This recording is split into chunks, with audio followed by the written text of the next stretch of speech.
We were discussing the topic of Eshes Kohen Mu'uberes, a wife of a Kohen who is pregnant. Is she permitted to go to a cemetery? Why in the world should it be an issue?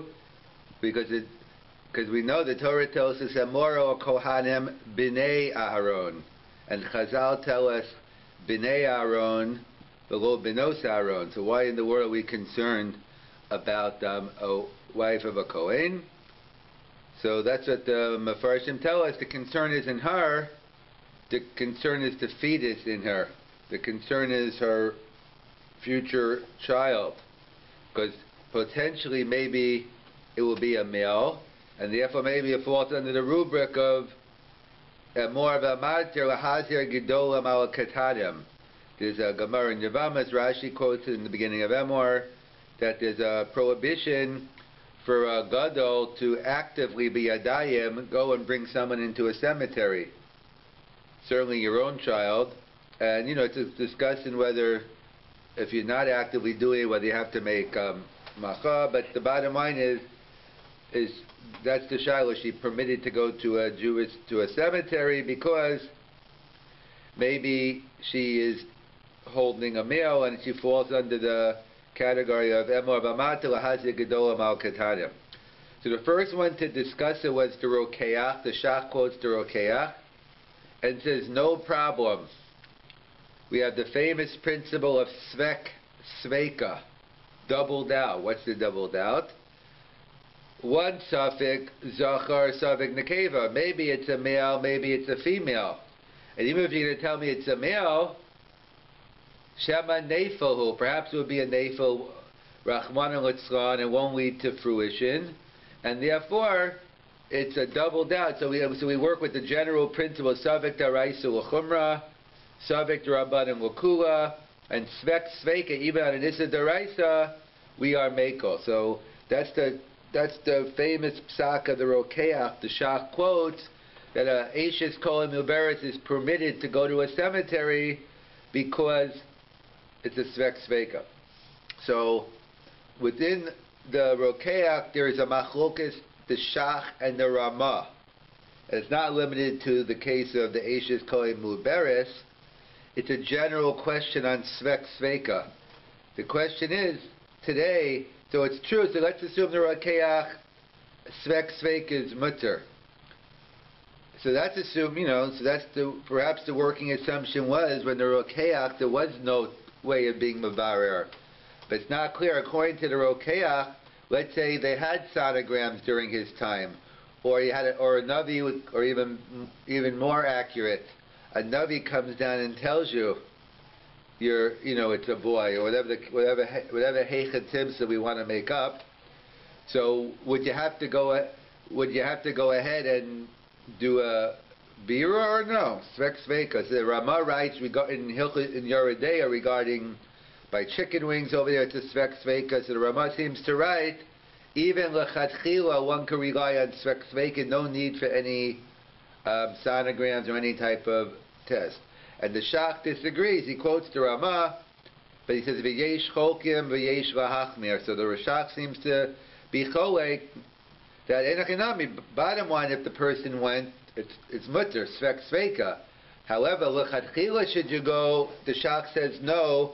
You can lechatchila go after you take the sonogram. So it seems to be a machlokes the Ramah and the Shach on whether one would have to take up a Eshes Kohen Muberes that wants to go to a cemetery. Is she obligated to take a sonogram? So the Ramah would seem no, and the Shach would seem yes. And what's in the Kudas HaMachlokus between the Shach and the Ramah? It seems to touch on the famous principle in Hilchas Sveikis, the Shev Shmaitza talks about, and many others. How does Svek Sveika work? When the Torah says double doubt is mutter, what does that mean? Does that mean the Torah is vadai? That the halachic reality is the only thing that really matters. I don't care if it ends up being a boy or not. Svek Sveika tells me I could go in. There's no and even if I know it's a boy, no problem. The Torah tells me Svek Sveika, I could go at, well, and the Shach would tell no. Svek Sveka is a law of probabilities. It's working with Torah Suffolk. You have a 66% chance it won't be a problem. So it's only a 60. So if I have a chance to make it 100%, so why not do it?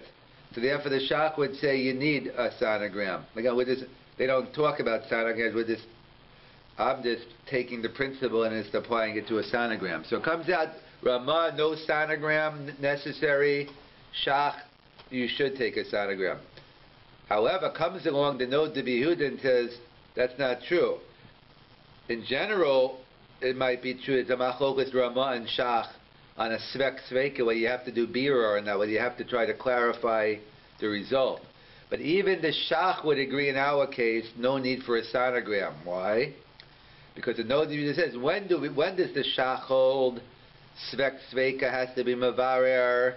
That's when you could clarify both svekas. If you could clarify both of the doubts, then the Shach would say you should do a bira. But if anyway, even after you did the bira, you're still left with one doubt, so then the Shach would, even though one could argue, well, you get rid of one doubt, then it can make it a subject to Raisa or Chumrah, but that's not what the Nod Rabbi Yehuda is saying, and therefore he says, therefore even the Shach would agree in our case, as I said, as far as my knowledge of modern technology is today, that a sonogram can only tell me whether it's a boy or girl. It's pretty accurate, whether it's a boy or a girl. I don't, as last I was told, it can't tell me if the child's a nefel. So if you have a machine that could tell me both, I don't need to speak to your mother, so then even the Shach, then it would be a machokas Ramah and Shach today. But the way, at least in the time in the Nod Rabbi Yehuda, anyway, the Nod Rabbi Yehuda says, since we can't be in Mavarer, Shema Nefuhu, therefore everyone's in agreement.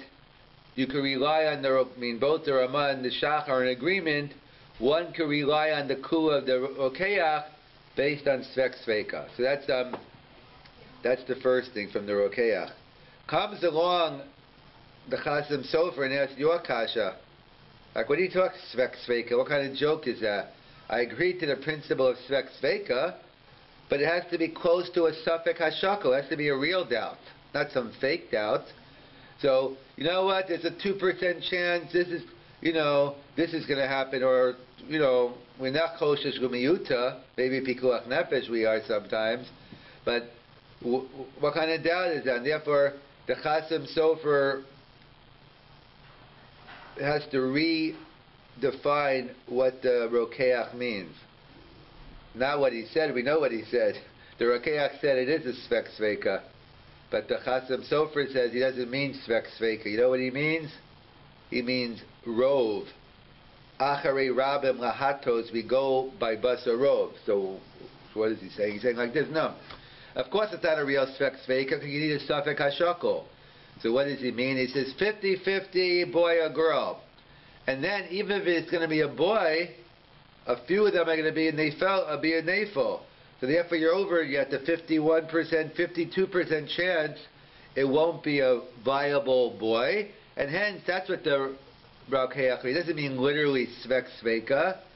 He doesn't go with the technicals, he goes with the fundamentals. And he says, and so therefore, that's a further machlokas, the Chasim Sofer versus the Shach, let's call it. What does the Rokeach mean? So the Shach says the Rokeach means what he says, Svek Sveka, and according to the Chasim Sofer it means, okay, my nafka mina, the bottom line is, the Rokeach said that you could go to the cemetery, so what do I care why? You could save that for the Beis HaMedrash. Someone's asking me a shaila, what my nafka mina, why would I care whether I'm letting the person go based on Svek Sveka, or I'm letting the woman go on based on robe? Tremendous nafkamina halacha, because the klal is that even though acharei rabim lahatos we go basa robe, so if there's a 51%, so if there's a 60% chance there are bugs in my lettuce, I have a chiyuv daraisa. I have to go check you have to check for the bugs and get rid of them. If it's a 40% chance that there are bugs, so minat Torah I can eat the lettuce, but midrabanan they said no, that you have to do, it's still more than a. If it's less than a miyad hamatzah, the miyad hamatzah, again, the different numbers, but some people, the classical is 10% based on the Mishkan Yaakov. So it's based on the Ramban in the beginning of Chulin, that our meaning is we only check for the bedikas by the lungs. But there are so many other trephis in the animal's body. How come we don't care about them? So the Ramban says because those are the mina matzoi. The lungs, even though it's much less than 50%, let's call it 10%, but it's a miyad hamatzoi. Like I say, when you ask someone in Toronto, a non-Jew, even maybe a non, or even could be a Jew even, I said, how many Jews you think there are in, let's say you're on Bathurst and Lawrence area. So I asked, how many Jews you think there are in Toronto? The guy will say, I don't know, 3-4 million. And I'll say, maybe 200,000 to 300,000. What's the point being? Obviously, in certain places in Toronto, it looks like there are a lot more Jews. So the point being, that's a miyad hamatzoi. It's definitely not millions, but there are identity in certain areas in Toronto. They're a recognizable entity. People will know, that there are Jews living in these areas. So he says like this. So according to the Chasim, so halacha l'maisa, that according to the Chasim Sofer, I'd have to tell the woman to take a sonogram because it's only working bidin rov. Bidin rov, you have to be mavar. I can do the sonogram, and therefore, according to the Chasim Sofer, that's the way Rabbi goes, that you have to tell a woman to take a sonogram before she walks in. However, according to the Shach, that it's working bidin svek sveika, and according to the Shach and the Ramah, one would not have to take a sonogram, because either like the Ramah, svek sveika mitoras vadai, or even the Shach, who told us mitoras safek, but that's you only have to mavara when you can mavara both of the sveikas. So that was the first nakuda. The second nakuda was the famous Magen Avram. He says, what's this issue of svek sveika? I mean, it's great. I enjoy the principle, but who needs it? What do you mean, who needs it? Why else? We need it so the pregnant woman could go to the cemetery. He says, what are you talking about? We have a principle, tahara belua. We have a principle that if something is totally covered up, so the tumor doesn't go in. Like, i.e., if someone swallows a ring and they walk into a cemetery and then they come back out, the ring is still tahar, because tahara belua. So what do you need? Svek sveika, the fetus, even if it is a male in there, so what? Tahara belua, the child doesn't become tameh, and therefore what do we need this svek sveika at all? In other words, the mother of saying, of course it's mutter. Tahara belua, who needs the svek sveika? So the Radvaz writes, I'll tell you why you need the svek sveika. He limits the rokeach. So really, he says the fundamental answer is like the Magen Avram. The reason why an Ashes Kohen Muberes could go to a cemetery is because Tahara Belua, she's encased. So what do I need svek sveika? Well, I'll tell you why, because let's say she's 9 months pregnant, it's bo bayom. It's a due date. The baby could pop out any second.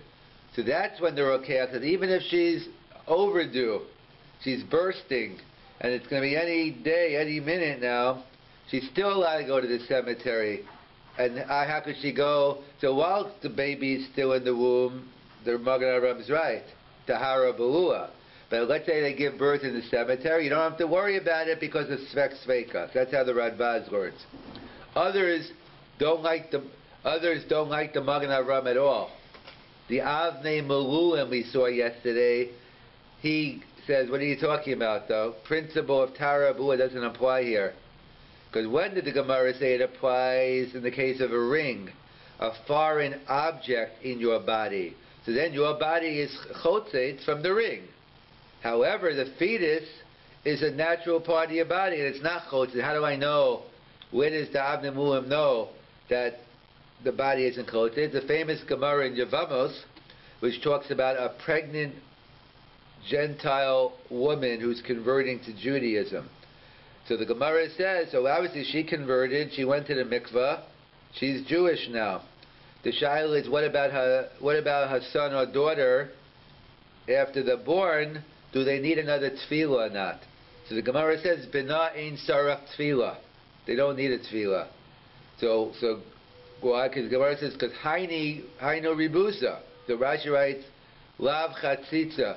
That since you're part of the body, so it's not chotzit. So therefore, the Abdul says, of course we need the svek sveika. The Magen Avram's Taru doesn't apply here because the fetus isn't. This we view it as the fetus is actually going in the mikveh, even though the water is not touching the actual baby. So too, even though the fetus is actually outside the womb, nevertheless, since it's Hani Rabuse, therefore it's a problem. So the Abdei Miluam rejects the Magen Avram, maybe he goes with the Svek Sveka. So that was the second issue, Tuma Belua. And the third issue was from the Chasam Sofer and others, that there's a Mishnah in Yevamos that talks about Uber B'mei Imo Zarhu. That what is the status? When does the mother-child relationship begins? When? At conception, obviously. When does the father-son or daughter relationship begin? That doesn't begin until birth. So therefore the Mishnah says that the status of a child in the womb is a zaru. So even if the father's a Kohen, when does he get the status of being a Kohen? Not until birth, because we see the Mishnah in Kachim, by I think in Paras, that said that even though we want to get the people ready for Para Duma, but so right before the born, we bring her to the special place in Yerushalayim. What about the other 9 months? Apparently, we're not concerned because he doesn't have a status of a Kohen until birth. So let's say you could assume even let's say you don't like the Svek Sveik of the Rokeach, and let's say you don't like the Tara Balua of the Magen Avram. Independently, you have, who cares? There's no problem. He's not a Kohen yet. He's owing a Zar, Uber Yerech Imo. He's got the status of Mami. He's the status of Benos Aaron and not Bnei Aaron. So 3 strong reasons in the poskim why may Iker Hadin, one can be lenient regarding an Eishes Kohen Muberis. The Svek Sveik of the Rokeach, Tahara B'u of the Magen Avram, and Uba Yerech Imo, that Zarhu of the Chasam Sofer. So what's the sad to be Machmir? We said the Chasam Sofer that it's only Rov and therefore you have to do a Bedika. However, Rav Chaim Volozhin, not Rav Chaim, Rav Chaim Grzinski, Rav Achanan Wasserman, and to add a contemporary posting, Rav Hershel Schachter from YU, he's Machmir. He says he doesn't like any of the Heterim of Eishes Kohen Muberis. He says why? Because he thinks it's like Rav Chaim and Rav Achanan that the Isser of Tumas Meis has nothing to do with the result of you become. Of course, that's usually going to happen. 99% of the time, if you come in contact to the dead, you will become Tameh. But Rav Achanan writes, Rav Chaim, the Isser isn't the result, meaning that's part of it, that's a Totzah of it. The Isser is Kir of Lameis, coming in contact with the dead. So therefore it's true. Let's say Eishes Kohen Muberes goes into the cemetery. I agree. Whatever the reason, the fetus doesn't become Tameh. But so what? There's an Isser of Kir of Lameis. I don't care. That's what the Rambam writes, Bizman Hazeh. Let's say a Kohanim are Tameh today, so why can't they come and what's the difference? Because the Rambam, we pass like the Rambam, there's a special Isser. Every time a Kohen comes in contact with the dead, it's a new Isser. So therefore the Isser is Kir of Lameis, not the Chalos of the Tuma. So is that like the Isser from the Rashi? That you can't bring the Ketanim into the... Yeah, so that could be also, right. So that you could say, very good. So you could say that's the Pshat, and more of what are you worried about? If there's, let's assume, it's a question whether, Katan could become Tameh or not. But you could say along those lines also that more of Marta, it's the Isser of Kiruv Lameis, and therefore this bringing the child in to the cemetery is enough. In fact, that's why Rav Shechter, who is very machmir in Eishes Kol Muberes, is Mako regarding there's a whole shaila about a Kohen flying a plane over a cemetery. There was I don't know what it was, YouTube or something. It went viral last year. Someone showed it to me. It had a picture of this, well, apparently looked like a Hasidic guy, he looked like a yeshiva, it was an older guy, and they showed him on a plane. Did you see the picture? With the talis on. Talis?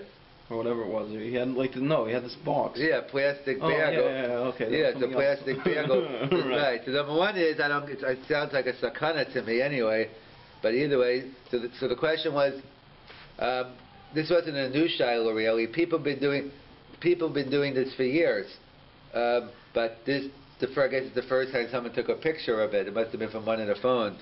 But that's the whole discussion.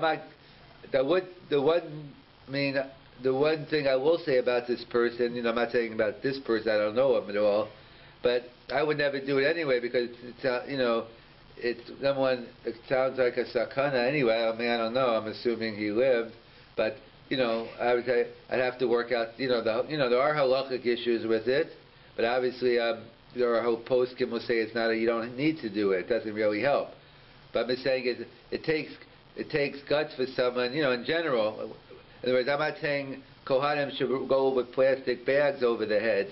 I'm not sure it might not work anyway. That's a machlokas abos. The point being is, but to actually, for at least in his mind, whether he's that for the ruts for doing like what's right.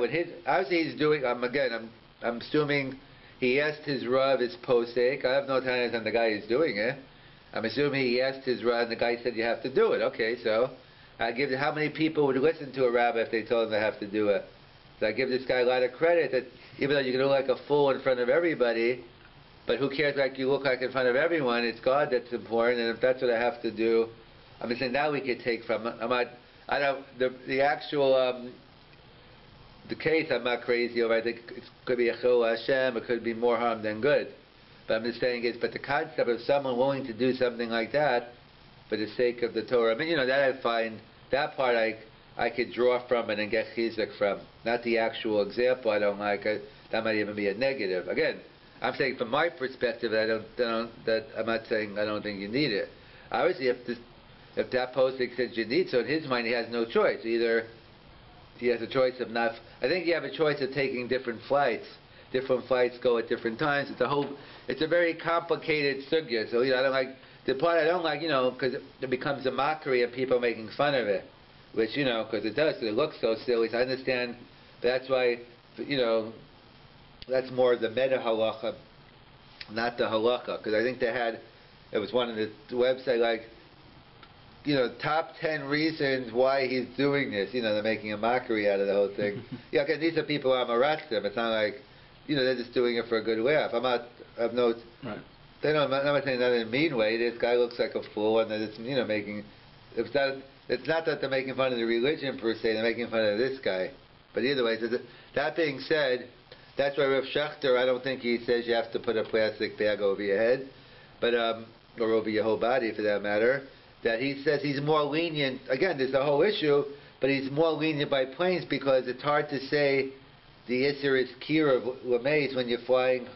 I don't know how high planes go, hundreds, thousands, I don't know how high they are above the ground. So therefore, the reason to be machmir would be based on those issues. So again, as we point, regarding Eishes Kol Muberes, it's a real shaila and it's a machlokas haposkim. Regarding a regular pregnant woman, it's only a minhag. There's no real halacha that you can't go, but the minhag Yisrael is not to, and so all things being equal, if a pregnant woman should not enter a cemetery at all if she doesn't have to. But obviously, the point being is to show there's much more room to be lenient for a Eishes Levi Yisrael than an Eishes Kohen. That being said, doesn't mean there's not room to be lenient on an Eishes Kohen. In other words, because there's room. I think there's room to be makel there. I said I had the shaila, and this is the case also. See, the case was also that this person she happens to be a pure kahuna.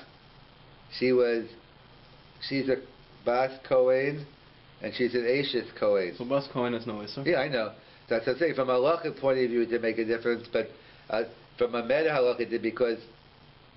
So what happened was, let's say whoever, her grandma, someone passed away, and the issue is, her brother can't go because he's a Kohen.